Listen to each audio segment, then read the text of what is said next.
Un regard honnête dans la parole de Dieu nous révèle que Dieu fut l'allié, la force d'Israël pour remporter les combats qui furent son partage.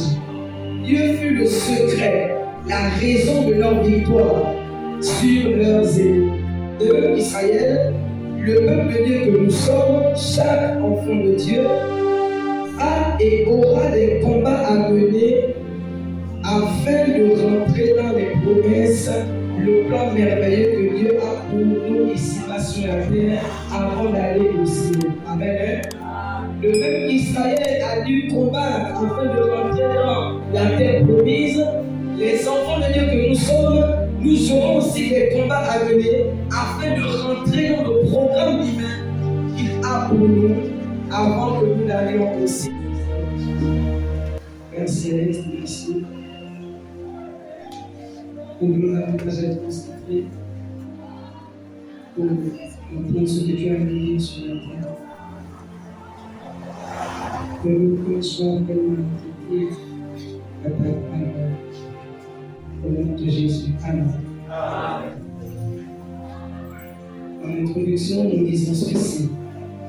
Être en vie est l'une des plus grandes bénédictions que Dieu nous accorde sous le soleil.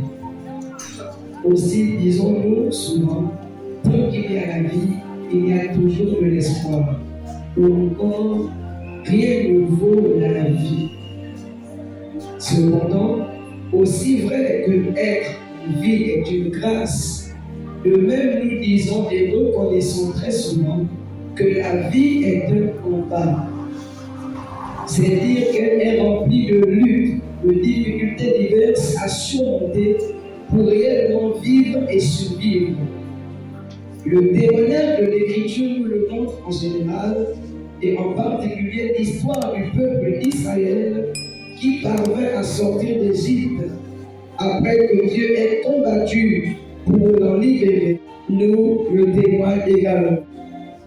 Israël, après sa sortie d'Égypte, pour rentrer dans la terre promise, dut également combattre afin de rentrer dans Canaan. Alléluia. Un regard honnête dans la parole de Dieu nous révèle que Dieu fut l'allié, la force d'Israël pour remporter les combats qui furent son partage. Dieu fut le secret, la raison de leur victoire sur leurs ennemis.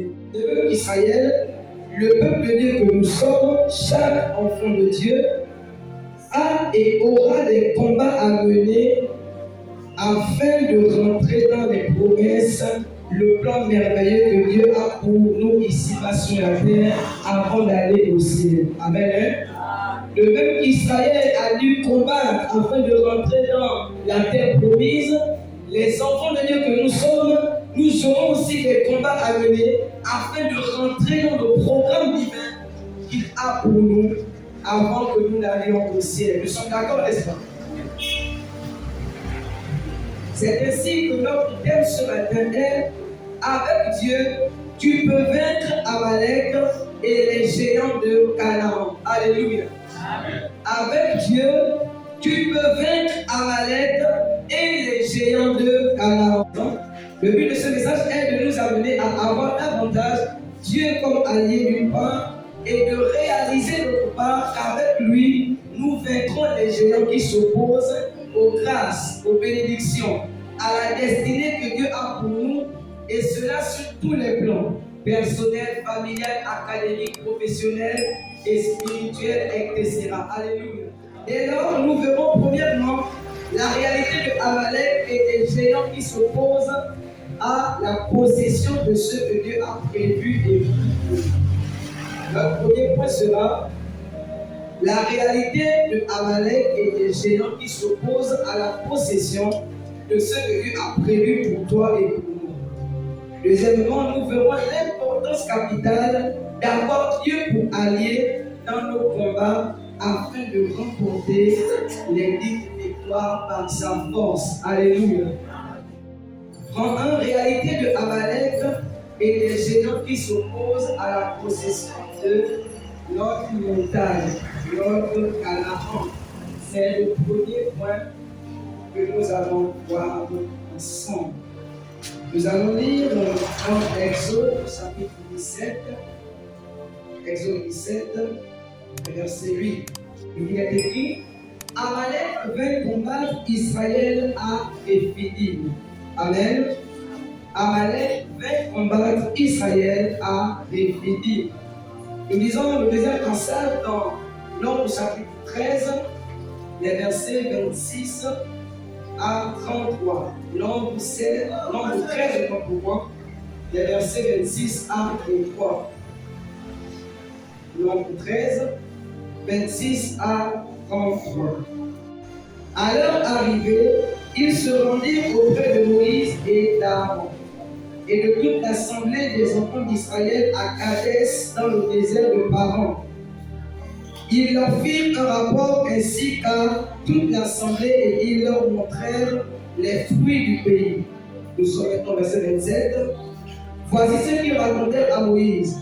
Nous sommes allés dans le pays où tu nous as envoyés. À la vérité, c'est un pays où coule le lait et le miel, et en voici les fruits. Mais le peuple qui habite ce pays est puissant. Les villes sont fortifiées, très grandes. Nous y avons vu les enfants d'Anak. Les Amalécites habitent à l'entrée du Nil. Les Étiens, les Jébusiens et les Amoréens habitent la montagne. Et les Cananéens habitent près de la mer et le long du Jourdain. Verset 30. Caleb fit taire le peuple qui murmurait contre Moïse. Il dit: montons en parlant du pays, nous y serons vainqueurs. Mais les hommes qui étaient allés avec lui dirent: nous ne pouvons pas monter contre ce peuple, car il est plus fort que nous. Et ils décrièrent devant les enfants d'Israël le pays qu'ils avaient exploré. Ils dirent: le pays que nous avons parcouru pour l'explorer est un pays qui dévore ses habitants. Tous ceux que nous y avons vus sont des hommes d'une haute taille, et nous y avons vu les géants enfants d'Anak, de la race des géants. Nous étions à nos yeux et aux leurs comme des sauterelles. Alléluia. Je rappelle rapidement que le premier point est la réalité de Amalek et des géants qui s'opposent à la possession de notre montagne, de notre Canaan. Alléluia. Si vous aviez été au programme depuis lundi quand ça a commencé, vous pouvez bien savoir que quand on parle ici de la possession de la montagne, il s'agit de posséder ce que Dieu a en réserve pour toi. Alléluia. La Bible déclare dans Jérémie 29, verset 11: car je connais les projets que j'ai formés pour toi, projets de paix et non de malheur, afin de te donner l'avenir et de l'espérance. Alléluia. Et nous avons également appris que lorsque nous prenons la montagne, il s'agit d'abord fondamentalement du plan que Dieu a prévu pour toi et pour moi. Alléluia. Chacun d'entre nous, Dieu a un plan pour nous. Amen. Amen. C'est de ça qu'il s'agit. Et nous disons que la montagne, la destinée, les grâces et bénédictions que Dieu a pour toi et pour moi, il y a des géants. Il y a Amalek qui s'oppose afin d'empêcher que toi et moi nous puissions rentrer dans ce que Dieu a prévu. Est-ce qu'on comprend?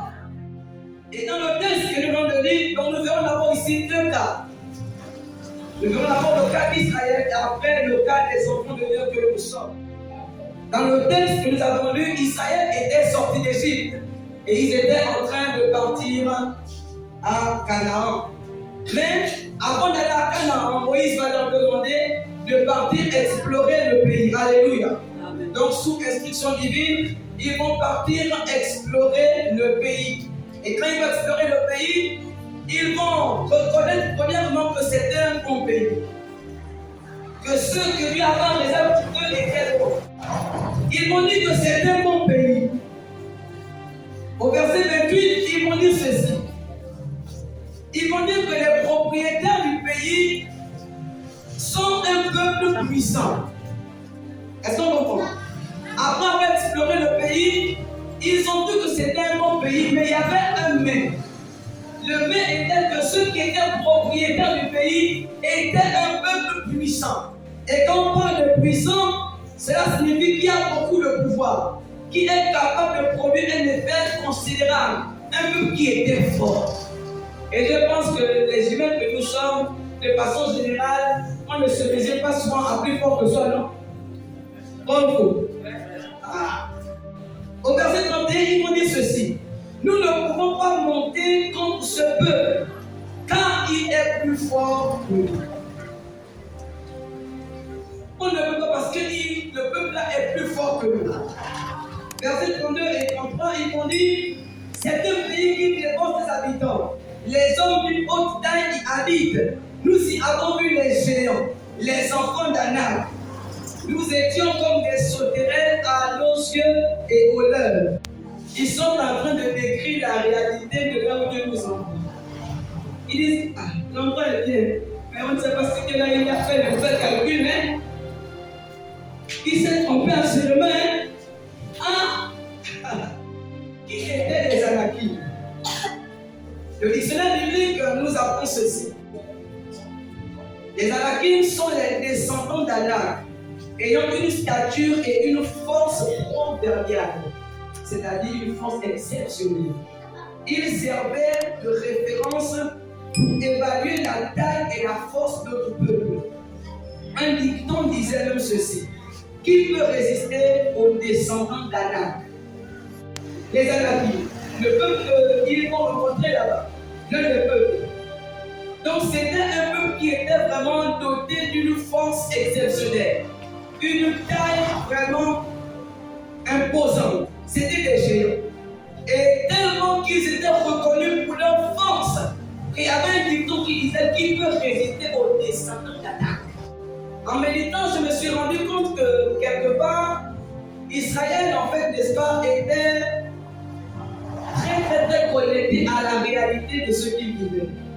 C'est un peu comme imaginer l'instant, on dit par exemple l'armée gabonaise, par exemple, affronter l'armée des États-Unis. En fait, j'ai fait des recherches sur les plus puissantes armées au monde. Et quand vous regardez la cupidité de Jésus, regarde-nous seulement. Parce que si un jour notre pays rentre vraiment en combat avec un tel pays, oh Dieu, comme on dit, regardez, il n'y a pas match. Il n'y a pas match. Et quelques informations. L'armée des États-Unis d'Amérique est la première puissance militaire au monde, est la plus grande. Alors, elle a 1,4 million de soldats actifs. 1,4 million de soldats actifs. 440 000 réservistes, c'est-à-dire qui sont en réserve. Elle a un budget de 570 milliards de dollars. Bon, les mathématiciens, si vous mettez un peu ça en France, c'est pas imaginer. 770 milliards de dollars le budget du ministère de la Défense. Elle a une flotte aérienne de 13 247 appareils. Elle a la plus grande flotte navale. Les États-Unis, en termes de puissance militaire, sont devant la Russie qui est en deuxième position et la Chine qui est en troisième position. Les États-Unis. Donc, imaginez un peu le scénario. Donc, l'armée gabonaise, on dit l'armée. Vraiment oublier ça. Donc, Israël était un peu dans un contexte similaire, est-ce qu'on voit? Il regardait, il disait, oh, ça va se faire comment? Ça va se faire comment? Dans Exode 17, le verset 8, nous avons lu, il est écrit, Amalek vint combattre, Israël a réfini. Amalek vint combattre, Israël a réfini. Israël était déjà sorti d'Égypte, ils avaient déjà traversé la mer Rouge et ils sont arrivés au désert de Rephidim. Je vais dire ceci. Rephidim était un campement des Israélites au désert où Moïse fit jaillir l'eau du rocher. C'est dans Exode 17. Donc, alors qu'ils étaient en train d'aller à Canaan, ils sont passés dans le désert de Rephidim. Et alors qu'ils étaient dans ce désert, et qu'il n'y avait pas de l'eau pour désaltérer le peuple, donc au désert il fait chaud. C'est alors qu'Amalek est venu combattre Israël.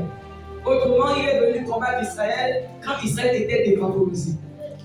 Israël était défavorisé. Amalek était un peuple ennemi à Israël qui s'était opposé vivement à leur avancée dans la marche au désert vers la terre promise. Je rappelle rapidement que nous sommes en train de voir la réalité des géants et Amalek qui s'oppose à la possession de nos montagnes. Nous sommes d'accord, n'est-ce pas? C'est ce que nous sommes en train de voir. C'est le grand. Et là, nous étions sur le cas d'Israël. Il a dit que Amalek était venu combattre Israël. Combattre signifie attaquer son ennemi. C'est lui faire la guerre. Et Amalek était venu faire la guerre à Israël. Après avoir lu la réalité des géants dans le cas d'Israël, voyons également celle-ci dans le cas des enfants de Dieu que nous sommes. Hosanna Bukole, Alléluia. Hosanna Bukole, Alléluia. Hosanna Limango, Alléluia.